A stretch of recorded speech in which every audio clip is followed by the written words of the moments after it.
અમારી YouTube channel Gujarat સમુદાયમાં આપનું સ્વાગત છે। મધ્યાહન ભોજન યોજના વર્ષ 1984 માં શરૂ થયેલી આ યોજનાનું નામ હવે બદલી પીએમ પોષણ શક્તિ નિર્માણ યોજના કરવામાં આવ્યું છે।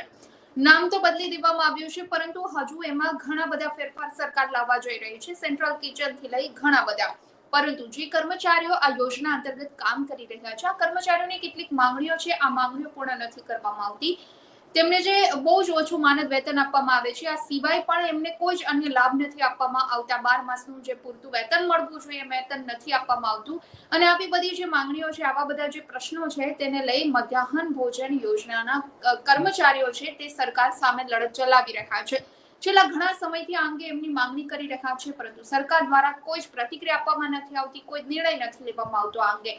જો કે હાલ તો ગુજરાત સરકાર પણ ક્યાંક ભીસમાં હોય તેવું લાગે છે, કારણ કે ચારે તરફથી સરકારી કર્મચારીઓ કે પછી અન્ય વિભાગના જે કર્મચારીઓ છે